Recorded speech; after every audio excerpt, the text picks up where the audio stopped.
seat. Madugod ba ako? Hindi mo klaro? Clear and sound? Okay.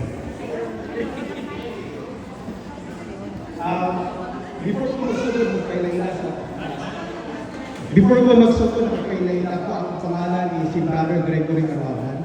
Tubong Cagayan ni Ogo, nabigwit na sa Quezon Bukidnon, na ako ang kapikas ni Christine England ang Payero Waban, palakpakan ako. Maraming isang lana, si Amara England Waban at sa dito, nag-play ng Linosa. So, it's been 8 years na nagpuyo pa rin sa Quezon Bukidnon. So, para kung mawala naman kayo, very powerful kayo. Last time na, okay ko ka istorya, siguro is magkabawin na gito, kaya ako nagapit sa Ginoo na isang noon, ginako ang ayong balita, so nag-prepare ko back-to-back sa ato testimony.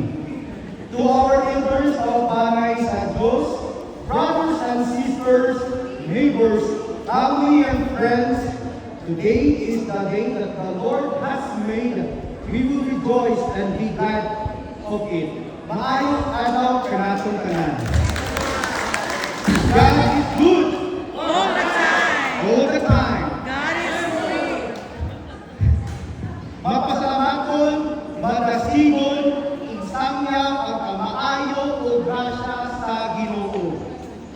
A bit of my background, 13 years past, isa ako katrabahante sa Jollibee Foods Corporation sa Cagayan de Oro City. 4 years ko dito. Personal collection direct selling, 8 years ko dito. Recently, Cargill, 1 year, a total of 13 years. Ako ng mga panahon na naitrabaho, naisweldo, pero limited ang energy. I don't know kung nakabati na ba na ako is ganina, napapasok mo ang discussion ni brother is nakong diferensya ang Kristohanon o Kristiyanos. Before usap ko ka Kristiyanos by title, musimba lang for compliance, musimba lang empty, musimba lang para araw kingdom na Diyos ko. Pero ginagawa ako na isa sa ko, kung makita na ako is wala empty gap. So, kaya siya, realidad na sa kalibutan. Dagang kabalaka, dagang buris, dagang away, ginabi na sa kaminyoon. Agree? Dagang nanis, kay mong ginagay ang punto sa Satan. Itamin na, the more kita magpadoon, kita magkayot, the more niya buntagod, ang katilipan, kaya pagpapalayo niya sa Ginoo. Amen. Last year, namatay akong papa November 21.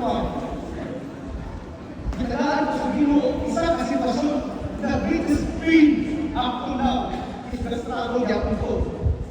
Ang Ginoo, ay magbuhat niya isa kasi sitwasyon na magpanampit na sa iyahang pangalan. Dito na nakita ang kawaton, despite sa kawaton, isang ko sa iyahang.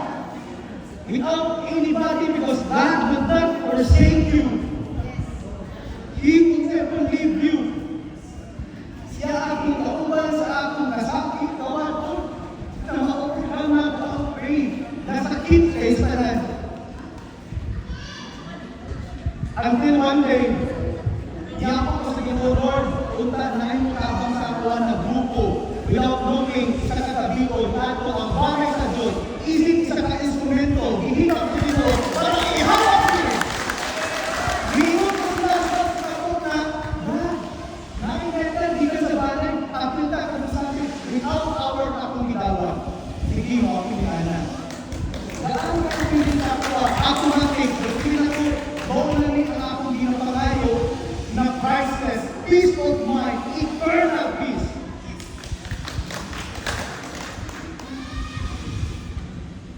Dahil ko buha sa verses sa Bible, kaya parang mas natin ko basis. Start your day with God. Namin siya sa pulong sa Matthew chapter 6, verse 33. But seek first the kingdom of God and His righteousness, and all these things shall be added unto you. Nagsugod pa kami last February. February up to this day, naampo ko every 5:30 a.m. Mahal ko sa forest diyan ko sa Tumalay. Dito na ako nakita ang talinaw, pabugnaw o iyang presensya. Bago ko na-istorya sa iyahan. Ang namin, nagagaw na ako, ano to, Lord? The moment already blessed. The moment nakita na ko ang oras, ang kasabutan, ang mga birds na nakinog, ang mga manok, blessed na ko di ay. Mano ay, ano pala kung claim pa ko sa Ginoo? You have already given all of us. Anan mga blessing di ay. Walay pakyas ang Ginoo. Gibuhat na ko sa February, March, hangtod karon, tanang ipangayo nato, and every small details iyang i-provide. Praise the Lord. Praise the Lord, hallelujah. Katulong mga bulan is na-apply kong trabaho sa Robinsons. Bisong akong pangandoy, makakita akong trabaho na makauli, tagaan na para makita na ako ang pamilya. O gitagaan ko sa Ginoo, o trabaho, o karon, muli ako ika-12 days sa Robinsons Supermarket, Valencia Branch. Sa matuon ko sa dili, wala ko yung mga ato pagluka kong requirements sa balay-balay o sa Valencia. Pero, minungi ko na, ikaw, Gilbert, you are amazing. One day, kailangan ko 160 pesos kung wala kay pamiliti o chita, buy a bus, back and forth, Valencia. Isa ko naman ni karon. Pero here comes, ako, si Nini, among katawag, Ina, na ako nakita na sa mga piso sa oras ko yan. Ina, siguro din, salamat, praise the Lord. Grabe ang pinakali ko. Grabe kaya ako, Lord. Naalagi na. Pero pag nakaw na ako, na-fulfill na ako ang trabaho ako na nagtaw. Di lang na-fulfill. Nalutag na ako kanang requirements. Praise the Lord. Nakuplito na ako in one day. Grabe ang Ginoo. Naapay kadua. Kanang madali ako. O ato sa jeep. Kanang malit ako. Maningala na lang ko. Na pagawas ako sa gate. Naapay kailang. Brad, asa mo ka? Sabay na. Ayaw mo pag-pliti. Wait, sa muli. Di ay, kung naaka sa Kristohano di ay, is you attract positivity. You attract God is own. Nakitang ka lang di ay is dapat is magka-hiusap. Ikaduwang verse. Pray and have faith. Recently lang, na-inspire ko sa sa story ni Brad Christian Iglesias. Katulad, one-on-one mi dito sa balay nilang magkilan ang mulata. Ilang experience is, Brad and sisters, mahiyap ang good sa ako ang mga dalili ang away sa isang katuig. Lang ako kay Brad, pitinahan ng kasarap. Hindi naman mahiyap. Pero matukol mo dili, siguro gikan pakapil ang magbanay sa Diyos, lalo ni isa o dua na away. Pero, kanak bitaray na, hindi ni Brad, kung nakatawa na, tapi nakakura, nakaparidagan di ay.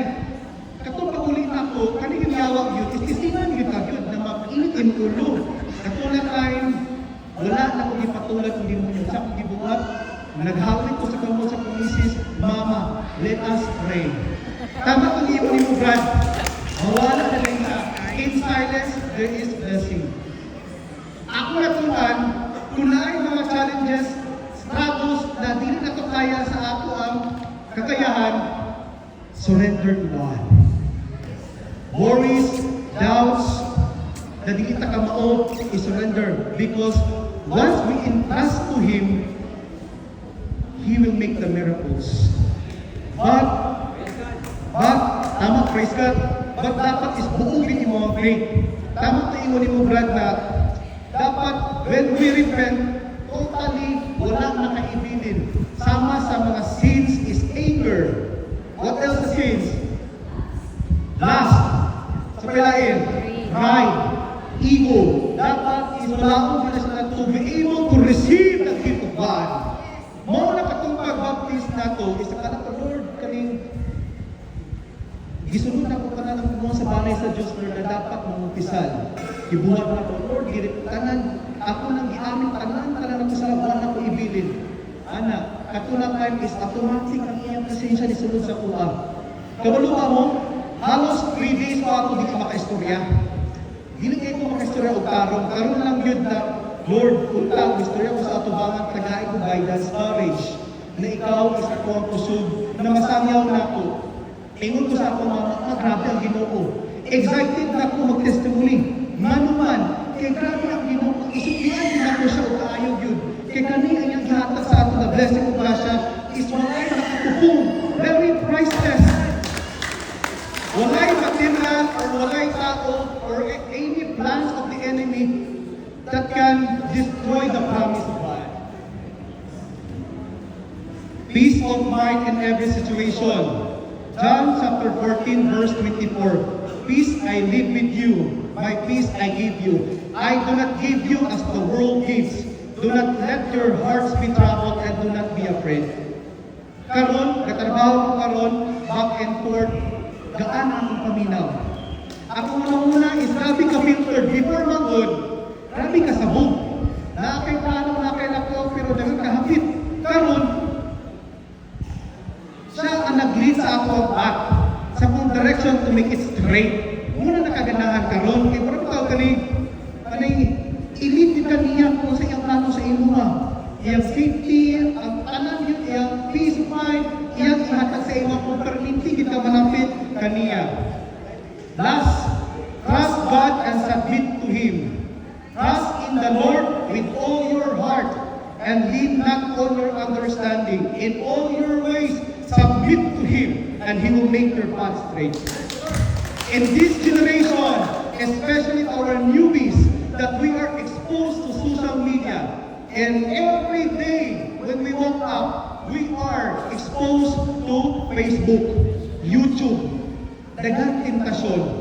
Let's admit it, we accept that as our entertainment kaya para mawala sa atong boredom. Isa sa kung ginapangayon sa Ginoo, Lord, kaning tentasyon sa kalibutan, ikaw mapabilin na firm in terms sa atong values, in terms sa atong decision making, na ikaw ang magpatunga sa amo ang kinabuhi in spite kung asa may karon. Because indeed, we as bali as sa Diyos, atong natabda ng atong taas is we should multiply. We should win souls. Because daghan, kaya kung kita kung sa kapasyon karon, daghan kay kalaban sa kalibutan, kay daghan kay si Satan in the form of technology or even in the form of your family members. But wait, if you are God, there is peace of mind. Challenge na mo karon in terms sa mga balay sa Diyos ko, be like a salt. Kabantay mo sa salt, ibatang sa tubig. Ang tubig is maglasa salt. So may mong ipasabutan na, I have now mission to spread the word. Not just spreading the word, but doing the word and believing in the promise of God. A big challenge of this is, kung isa man ang atong atubang karon, our friends, fellow members, or family, challenge na siya. Because it could be the question number one is, unsa ka, Kristiyano or Kristiyano? Dagan pa na dapat nato multiply o ma-influence ang atong word of God.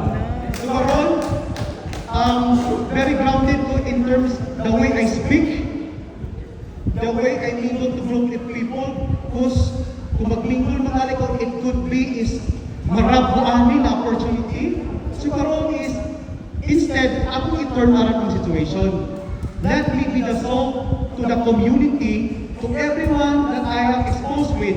Kaya para sila po, nabati nila ang grasya na ato ang nabati. Karong panahon na, grabe, sama na kumusta mo sa ako, kahilang ko ako, 14 minutes. kahilang ko na inanin ang pag-welcome sa balay sa Diyos. Very welcoming. The sense of belongingness. Masigula patakaila kaila sa dabay. Brad and sis, kana kalandaan bitaw. Uy, salamat napansin ko mo na ating baluan ng grupo. That is why we should practice saying hi and hello. Okay, that is very important in a community like Balay sa Diyos. This I will commit and dedicate that this work onwards is aming dedicate uban niya sa akong misis, uban sa anak o sa extended family to spread the good news and to live like a Jesus-like Christ na life. Lord, ito salamat, nagitagaan ko na iniwaan niyo oportunidad, instrumento na isamyaw, punta, naklaro na ko, Lord, nasabi na mo tanan, wala ko pinabilin, Lord, punta kami dito na magpabilin dami sa ako ang day of dedication. Punta is daghang pa mga panahon ng mga tao na ang influence o win souls to get closer to it. Thank you, Lord, for all